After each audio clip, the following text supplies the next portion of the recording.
Rain dripped steadily from the eaves. You knelt on the cold bluestone floor, your hands clasped tightly in your lap. Even though you couldn't see, you could feel the man's gaze across from you. It was an oppressive stare. Blind. A low voice resonated through the silent hall, carrying a distinct Western accent. You detected the scorn and impatience in his tone, but you merely lowered your head, your voice calm as water. In answer to the general, "Yes, I am." So the legendary retired general with illustrious battle merits was the man you were destined to marry. Your fingers unconsciously clenched the fabric of your sleeve. 3 days ago, the family elders had summoned you to announce this arranged marriage. The bridegroom was a Western nobleman said to have performed countless feats on the battlefield. Though retired now, he still held pivotal status in high society. And you? You were merely a blind woman from a family of traditional Chinese physicians. A tribute from the kingdom of Chuyu to the tyrant, all in the name of friendship between two nations. Raise your head. The man's command allowed for no disobedience. You slowly lifted your face, your sightless eyes fixed in the direction of his voice. You knew you weren't bad looking, the maids had whispered about it often enough. But what use were looks to a blind person? The sound of leather boots striking the floor drew closer, each step striking like a hammer on your heart. The man stopped before you. You could smell the scent of tobacco mixed with some kind of Western cologne, and a faint, lingering trace of blood. Augustus von Reinhardt. He announced his name, his tone remaining cold. Remember it, Augustus. You repeated the clumsy name silently in your mind, when suddenly your chin was caught, forcing your face upward. His rough calloused thumb brushed against your cheek, a sensation that made you instinctively want to recoil. Indeed, a beauty. His voice held a touch of amusement now, a pity. Pity what? Pity you were a blind one. Unworthy of a man like him. You bit your lower lip, just about to speak, when he continued, "Moving tonight. I don't like to drag things out. General, call me Augustus." He cut you off and released his grip. "And don't think about running away. Your family should have told you the consequences of angering me. A threat. A naked open threat. Your family might be a century-old lineage of healers, but before a Western noble, they were fragile.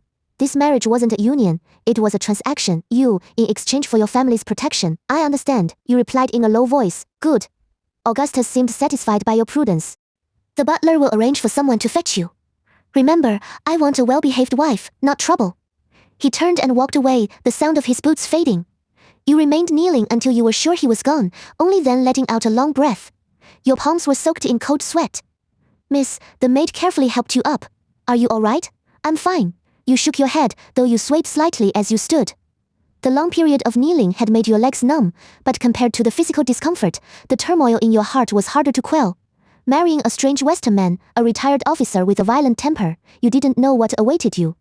That very night, the car sent by Augustus arrived punctually at the entrance of the medicine shop. You sat in the back seat, clutching the medicine chest you had carried since childhood. It was your only leverage. Since you had to be his wife, you needed to be of some use. The car stopped before a mansion. You were helped out, your feet touching smooth paving stones. The air carried the faint scent of roses, mixed with the specific smell of grass found in Western gardens. "Madam, please come with me." It was a Western maid speaking broken Chinese. You nodded, allowing her to lead the way. The moment the door was pushed open, you smelled a heavy medicinal scent. Not herbal medicine, but the chemical odor unique to Western drugs. Your brows furrowed unconsciously. "What?" Not satisfied, Augustus's voice sounded suddenly by your ear, startling you into taking a step back. You hadn't heard him approach. This man moved as silently as a ghost. "I wouldn't dare," you said softly. "I just smell medicine." "Oh," his tone held a newfound interest. "You can smell it?" You nodded. "Western medicine has a very distinct scent." "General, Augustus, you are injured?" The air suddenly went quiet. You felt him assessing you, that feeling of being stalked by a wild beast making your spine tingle with cold. "You know medicine?" "I know a little," you answered cautiously. "My family has practiced medicine for generations. Though I cannot see, I studied pulse reading and identifying herbs by scent with my grandfather since I was small." "Interesting." Augustus chuckled low, suddenly grabbing your wrist and pressing your hand against his pulse. "Then try it." Under your fingers, it was scorching hot. You paused, then began to feel his pulse in earnest. A moment later, your expression changed. "Your body, what?" His voice betrayed no emotion. You bit your lip. "Forgive my bluntness, but your meridians know, in Western terms, your nervous system has suffered severe trauma. If I'm not mistaken, you must be in constant pain, especially on rainy days." Augustus's grip tightened suddenly, nearly crushing your wrist bone.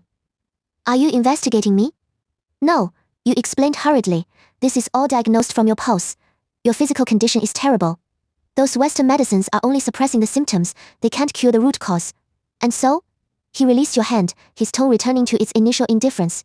"No one can cure me anyway." You fell silent for a moment, then summoned your courage. Maybe, I can try you. Augustus sounded as if he had just heard a joke. A blind one? Yes, a blind one, but you refuse to accept that. Medical skill has nothing to do with the eyes. You straightened your spine. Traditional Chinese medicine relies on looking, listening, questioning, and feeling. Though I cannot look, I am not inferior in the other three.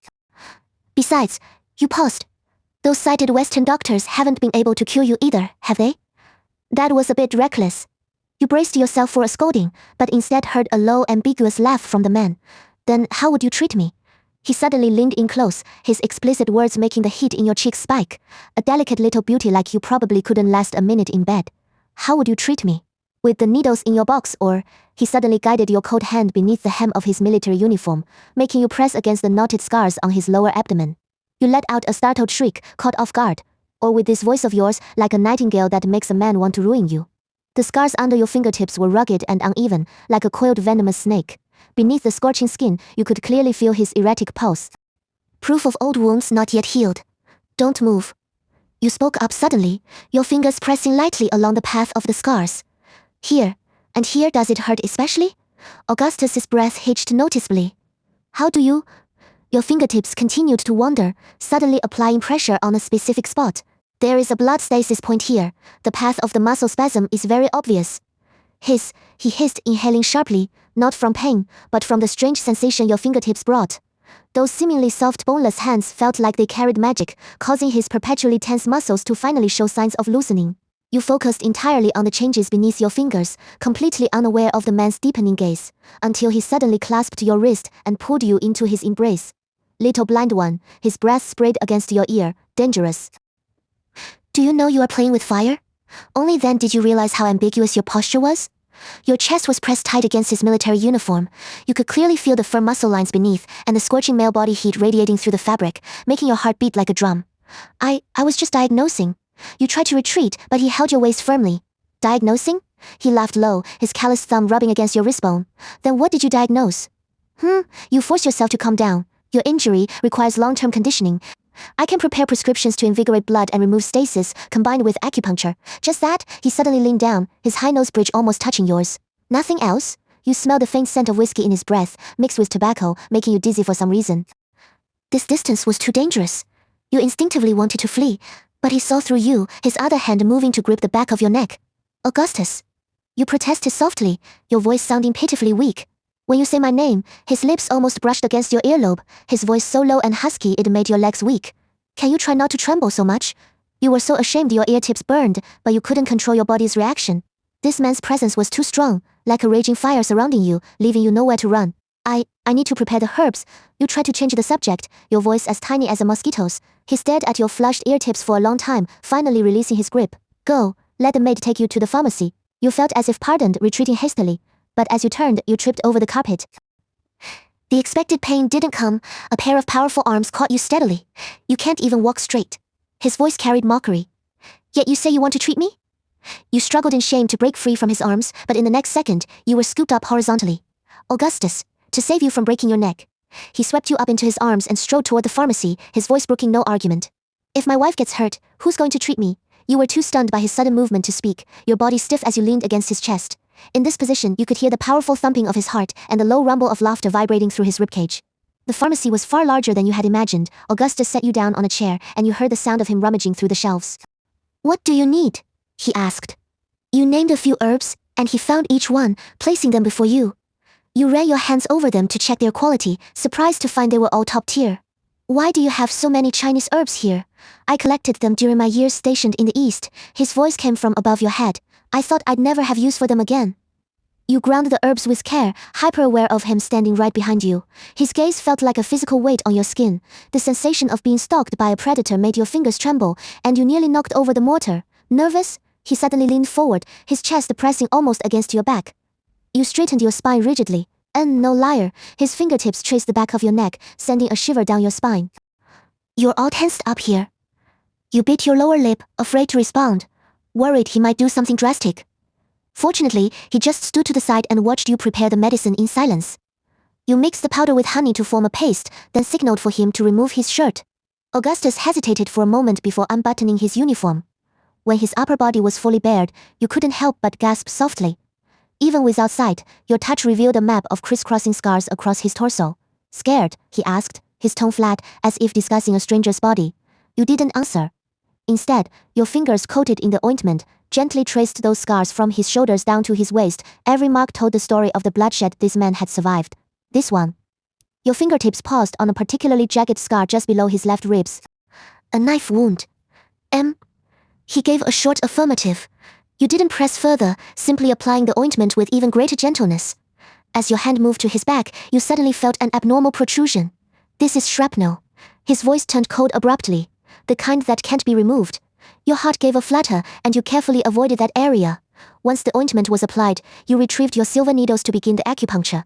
This might sting a little, you warned softly. You think I'm afraid of pain, he scoffed. You said nothing more, focusing entirely on the treatment. The silver needles pierced the acupoints with precision, and you could feel every tremor of his muscles. Just as you inserted the final needle, he suddenly grabbed your wrist. Little blind one, he rasped, his voice unrecognizably hoarse. Your hand. It's too cold. You tried to pull your hand back, but he gripped it tighter. His palm was scorching, hot enough to burn your skin. Augustus, you protested softly. I haven't taken the needles out yet, no rush. He pressed your hand flat against his chest, letting you feel the fierce pounding of his heart beneath. Tell me first, why is your hand so cold? It's my constitution, you stammered. Is that so? He suddenly pulled you closer, his other hand cupping your cheek. Then why is your face so hot? You were too embarrassed to speak, struggling futilely to break free. His breath drew nearer until you could feel his lips hovering just inches from yours. General. The butler's voice suddenly came from outside the door. An urgent military report. Augustus froze. You heard him mutter a curse as he released his hold on you? Wait here. He quickly pulled the needles from his body and threw on his uniform. I'll be back soon. You heard his heavy footsteps stride away, followed by the click of the door closing. You let out a long breath of relief and slumped onto the chair, your face still burning. That man, he was too dangerous.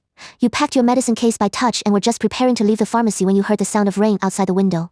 The storm had come suddenly, reminding you of Augustus's old injury. On such gloomy, rainy days, he must be in terrible pain. After a moment of hesitation, you decided to wait for him. After all, you were his wife now and his doctor. It was only right that you look after him. The rain grew heavier. You sat in a chair by the window, listening to the rhythmic tapping of raindrops against the glass, and unknowingly drifted into a light sleep. Half asleep, you felt someone lift you into their arms. The familiar scent of cologne told you Augustus had returned. The sound of rain continued from outside, coming in waves against the glass. The room was dim, lit only by the yellow glow of an oil lamp in the corner that stretched long shadows across the walls. You were lying in bed, the soft bedding smelling faintly of soap from a recent wash. Through your drowsiness, you caught a familiar scent, the distinct smell of tobacco he usually used, mixed with the sharpness of his cologne and a faint, lingering trace of blood. The smell jolted you awake. You struggled to open your eyes, your vision still blurry, but you could sense a large figure sitting by the bed. General? Your voice was husky with sleep. Augustus's voice was low, right beside your ear. He must have been leaning over you. He stood up, and the mattress regained its shape. But just then, you heard a low, suppressed grunt escape him, as if he were enduring something excruciating. The smell of blood in the air suddenly grew heavy, the fresh, metallic scent of warm blood. Your heart clenched. Instinct took over, and you pushed yourself up, reaching out to touch him. But before you could reach him, a large cold hand caught your wrist. His hand was freezing, yet the palm was rough with calluses. He gripped you tightly, hard enough to make your wrist bones ache. Don't touch me. His voice was raspy, forced from the depths of his throat, carrying a warning. But that resistance only confirmed your suspicion. He was injured, and badly. You didn't back down. With your other hand, you reached out, searching in the direction of his breathing, and gently touched his forehead. It was covered in cold sweat. His brows were tightly knit, the veins at his temples bulging. Your fingers slowly pressed against the center of his brows, trying to smooth away the deep furrows. Augustus, you said, your voice quiet but firm. I am your doctor. Your fingers, carrying the faint scent of herbs, massaged his forehead little by little. You could feel his other hand bracing heavily against the doorframe, the wood groaning under the pressure. He was enduring it, fighting against the pain surging through his body. It just cracked open. His voice was muffled. It's nothing major. Bleeding is never a small matter. You sat up straight, your long hair slipping over your shoulder. Help me to the pharmacy. Your wound needs to be redressed. You held your hand out to him, waiting silently in the air. The rain grew louder, battering against the window pane. The room was silent except for his ragged breathing. Suddenly, he seized your hand. His grip was immense, like a drowning man clutching at a straw. He leaned his entire weight toward you, his heavy body nearly pinning you down. His forehead rested in the hollow of your neck, his scorching breath hot against your skin. You could feel him trembling, sweat dripping from his face onto your collarbone, cold and clammy. All his strength and stoicism crumbled in that moment. His weight was immense, crushing the breath out of you. The thick scent of blood mixed with the smell of sweat enveloped you. His hand still gripped your wrist tightly, his fingernails digging into your skin, bringing sharp waves of pain. His breathing beat against the tender skin of your neck, so hot it gave you goosebumps. That tingling sensation ran down your spine, making you shiver involuntarily. You could even feel the hard line of his jaw against your neck as he gritted his teeth. His hand was so large it nearly engulfed your entire forearm. His rough fingers clamped around your wrist like iron, and every unconscious spasm of his grip made you fear your bones might be crushed. Yet strangely, that sense of being controlled, of being possessed, mixed with his scorching aura, made your heart lose its rhythm. You took a deep breath, trying to force yourself to calm down. Your free hand carefully came to rest on his shoulder.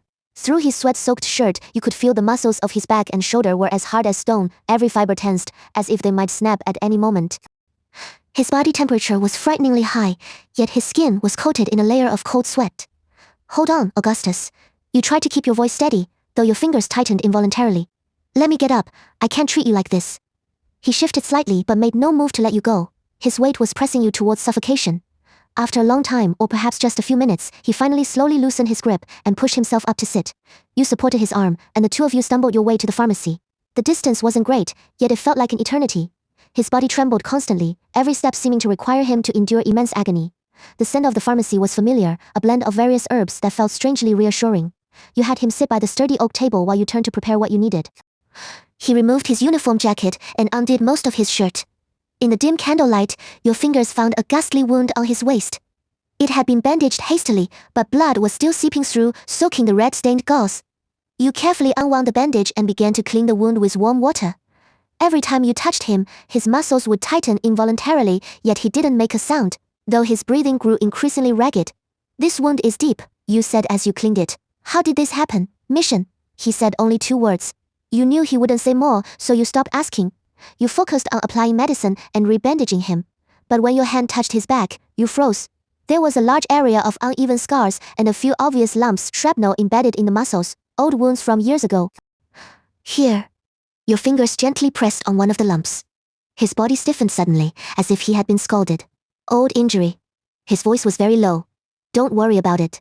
But you could feel that the temperature in those areas was higher than elsewhere, and the muscles were abnormally stiff. This kind of old injury was the most excruciating. Usually there might be no feeling, but when it was overcast or raining, it would flare up, hurting so much one could find no peace.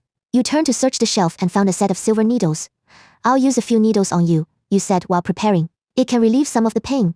He didn't speak, which you took as consent. You had him lie down on the table, exposing his entire back. Those crisscrossing scars looked especially harsh under the candlelight. Every one of them told of the dangers he had experienced. You took a deep breath and began inserting the needles. When the first needle went in, his muscles tightened instinctively. Your other hand gently pressed on his back, silently soothing him. Slowly, he began to relax. The room was very quiet, with only the sound of rain and the breathing of 2 people. You focused on the acupuncture, while he lay quietly. This quiet atmosphere held an unspeakable sense of intimacy. "Your skills are much better than the military doctors," he suddenly spoke, his voice carrying a hint of laziness. "Naturally." You smiled. "I did study this properly after all." After a while, you began removing the needles. His back muscles were obviously much more relaxed, and his breathing had become steady. "How does it feel?" you asked while packing up. "Much better." He sat up and rotated his shoulders. You took a clean shirt and handed it to him. "Put this on. Don't catch a cold." He took the shirt but didn't put it on immediately. Instead, he stared intently at you. The candlelight danced in his deep eyes, and that gaze made you feel a bit uneasy. "What's wrong?" You touched your own face. "Is there something on my face?" "No." He looked away and started dressing.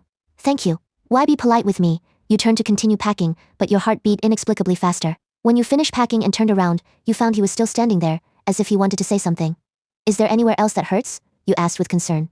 "No." He paused. "It's just, never mind, nothing." "What is it really?" You took a step closer and looked up at him. "You're acting a bit strange today." He was silent for a moment, then suddenly reached out and grabbed your waist, pulling you into his arms. The hug came so suddenly that you froze for a moment, not knowing how to react. His embrace was warm, carrying the scent of the ointment just applied. You could feel his chin resting on the top of your head, his chest rising and falling with his breath. "Let me hold you for a while." His voice was low like a request. You leaned against his chest, your fingers unconsciously gripping the hem of his military uniform. The sound of rain was steady inside the room, and the lamplight reflected your entangled shadows. His tall, hard body held you tightly, driving away the chill, leaving only the scent of him in the air, tobacco, rust, and the lingering smell of blood that had never really left. Don't tremble. He leaned down and whispered, his tone lazy, like a beast just returned from the hunt. There was no tenderness in his eyes, only a crushing dominance. His nose brushed against the top of your head, burning and focused. You instinctively wanted to hide, but feared drawing his displeasure.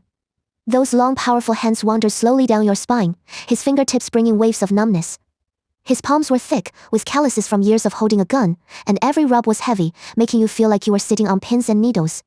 Your knees went weak, and you knew clearly that he didn't need any verbal threats. A single movement was enough to push you to the brink of losing control. Just as your fingers tightened and trembled slightly from tension, he pressed down steadily on your waist, the temperature and force making your breath hitch. What are you afraid of? His tone was coaxing yet carried a chilling smile like the prelude to a plunder about to be unleashed. You didn't dare make a sound, your shoulders shrugging slightly from tension. His breath landed in the hollow of your neck, hot and entangling. Then you felt the world spin, and that hand lifted you up effortlessly, placing you on the medicine cabinet behind you. The hard edge of the sandalwood cabinet pressed against your thighs, the chill seeping into your skin. You could hardly touch the ground, so you had to rest your hands on his shoulders to seek some security. But he wasn't in a hurry. He deliberately grabbed your wrists and pinned your hands against the cabinet, fixing you in place like a nail. Only the sound of raindrops hitting the window remained in the air. You could feel him staring at you, his gaze terribly deep. He didn't move, yet it seemed he wanted to imprint your entire being firmly into his sight. General, your voice was soft and hoarse as you called out instinctively. But he cut you off with a scoff. Augustus, he lowered his head, letting his lips and teeth graze the old scar on your palm. His tongue was hot, carrying a shallow itch. You instinctively curled your fingertips. Unexpectedly, he bit down and then released, rubbing only with his thumb, then laughing lightly. His hands were cold as they lingered at your collar. He didn't pull hard. Instead, like examining prey, he undid your buttons one by one. The silver scissors slid over your shoulder, making you tremble slightly. The front of your clothes was gradually opened up, and as the last piece of fabric fell to the ground, the chill drilled into your bones, only to be immediately replaced by a scorching heat. His breath was close at hand, his lips touching your collarbone, moving inch by inch from your collarbone to your shoulder along the fragile parts of your skin. His body heat and the scent of sweat pressed against you together. You wanted to push him away, but instead he grabbed your wrists and pinned them by your ears, trapping you. The drawers of the medicine cabinet dug into you painfully. You shrank back, but there was no retreat. Your ankles dangled in the air, and the toes of your shoes accidentally brushed against his knees as you kicked. He didn't mind, though. He simply licked and bit your ear, asking in a low voice, "Does it hurt here too?" His thumb traced up and down your spine intentionally or unintentionally, pressing down from the third vertebra along the bone as if testing the limits of his prey. You were forced to arch your back, suppressing the moan that threatened to escape your lips. You dared not meet his gaze. Your hairpin slipped and your long hair flowed like ink. Your chest heaved violently. But you could only helplessly watch him lean closer. You tried to close your clothes, but he pulled them open, pressing one hand on the outside of your thigh, his body looming over you, as if he wanted to stuff the entire world into his embrace. "Say my name." His voice was calm to the point of being heartless, making it even more chilling. His thumb slowly pressed against the corner of your lip, forcing a sound from you. Your voice trembled, carrying a tearful sound and a sobbing tone. But he didn't let go. He leaned down to your ear, his voice as hoarse as the night itself. "Good girl, stop shaking." Every word felt like sparks falling on your fingertips. The sandalwood of the cabinet was cold and hard, his military uniform rough and heavy. You lay back between them with nowhere to escape. When he lowered his head, his breast tangled with yours. He lifted your chin, his thumb rubbing lightly against your earlobe and neck. Then he knelt on one knee, tilting you downward with him. He picked you up horizontally and carried you to the bed. The bedding was soft, wrapping around your limbs, and your back sank into the brocade. His combat boots were still on, and the sound of them grinding against the embroidered quilt carried a hint of intimacy. You subconsciously tried to prop yourself up, but as his weight descended, you went limp again. He took hold of your ankle, lowered his head, and kissed the marks left by the silver needles. His thumb gently pressed on the acupoint on the sole of your foot. A sore numbness spread up your calf, carrying a bone-deep tingling sensation. You shrank your foot away to dodge, but he held it tight. "Is it sensitive here?" One hand circled your calf, his force ruthless yet restrained, while his other hand gently untied the thin sash of your inner shirt. The rain outside grew louder, water droplets winding down the glass in streams. You bit your lip, daring not to cry out. You could feel that the pressure of his body on yours carried an intent to completely possess, cold and steady, yet he noted every slight tremor of yours. His fingers wove through your hair, cupping your burning face, and forcibly turned you toward him. "Don't close your eyes," he ordered. Your misty eyes lost focus, and you could only tilt your head back following his force. Your voice was hoarse, unlike your own, Augustus. Then came an even tighter embrace. You felt the world spin and go dark, the bedding beneath you sinking, while your body was met with wave after wave of scorching heat. Breath against breath, breaths tangling. Every time his lips touched you, they carried a scorching heat and a faint smell of blood. Beside your ear, he spoke word for word. You look more beautiful trembling than the aurora. In the night, sweat mixed with tears. Your hands were raised above your head by him, tracing every inch of your bones. His kisses were burning, and every hoarse sigh seemed to burn through the night. The bed shook gently with the movements, the curtains casting trembling shadows. In the midst of the frenzy, you heard your own fragmented panting. He wouldn't let go of a single detail of your pain. The tip of his tongue lapped carefully along your collarbone, shoulder to your back, again and again. You didn't dare look, only letting him half hold, half trap you, pressing you to the corner of the bed, dismantling you bit by bit. When his thumb heavily ground against the sensitive acupoint on your inner thigh, you felt the world spin. As if you were being pushed into a bottomless abyss, he lowered his head and bit your earlobe, carrying the exhaustion of a rainy night, and whispered softly, "Don't cry, be good, just endure it a little longer." But his force was even more ruthless, as if he wanted to crush your sobbing too. My breathing was chaotic, spiraling out of control. A suppressed moan escaped me in his arms, my fingers gripping the silk sheets so tightly that my nails dug into my palms. He pressed his forehead to mine, panting, his wild scent merging with mine, as if he wanted to melt me completely into the night. When he finally settled me down, the storm had ceased, leaving only a thin mist outside the window. I lay limp at the innermost edge of the four-poster bed. My calves, waist, wrists and neck, all of them still retained his warmth and the marks of his teeth. My clothes were scattered in disarray. The cooling air mingled with the heat radiating from his skin, wrapping around me like a net. Augustus sat on the edge of the bed, his own breathing still uneven as he leaned down to tuck the quilt around me. My fingertips trembled slightly as they brushed against the bandage wound on his ribs. He lowered his head, staring at me for a few seconds before suddenly yanking me into his arms. His movements were urgent, like a wounded beast that, after a moment's thought, finally claimed its only safe harbor. "Does it hurt?" I asked instinctively, my palm resting over the bandages on his chest. He didn't speak. He only pressed my hand tighter against his left chest. There lay a dark, jagged old scar running across his heart, pulsing slightly with every breath. His voice was hoarse, rasping to the limit as he said just one sentence here. "It has always hurt. Every rainy night, that injury ached in silence." I didn't make a sound. I simply followed the rhythm of his breathing, slowly leaning down to place a gentle kiss on that hideous scar. The scar was cold and rough against my lips, but my own heart felt as soft as clay. His body stiffened for a moment, as if surprised by my initiative. His hand covered the back of my head, locking me in place. I traced the lines of the scar with the tip of my tongue, my touch clumsy yet gentle. He didn't stop me, his breathing just grew heavy, his chest trembling beneath my fingers with every inhale. I suddenly felt that some pain can only be soothed by kisses and tenderness. "Do you know what you're doing?" he asked, his voice low, vibrating against my hair. I didn't let go, I simply bit down lightly on the raised scar tissue. I raised my head. My voice so soft it seemed to melt into the pale light of dawn after the rain. "Treating the illness. Grandfather said saliva can disinfect." The words carried a hint of small defiance. He was amused by my words. His grip tightened, pressing me back into the bedding. His scarred hands stroked my nape, covered in kiss marks, then slowly lowered to rest heavily over the heart pounding violently in my chest. As he bent down, his voice had gone completely hoarse. "Little liar." I closed my eyes, pulled into his chest. His warm breath washed over my eyelashes as his fingers rhythmically kneaded my shoulders and back. The rain had stopped, and the daylight pushed the night into a pale blue. I was too drowsy to open my eyes, but I could feel him leaning over my ear, carefully fastening something in place. Something cold touched my skin. I reached for it instinctively. It was a silver whistle engraved with a family crest. He gathered my hair behind my collar, his voice low and carrying his usual command. "Blow it. No matter where I am, I will come."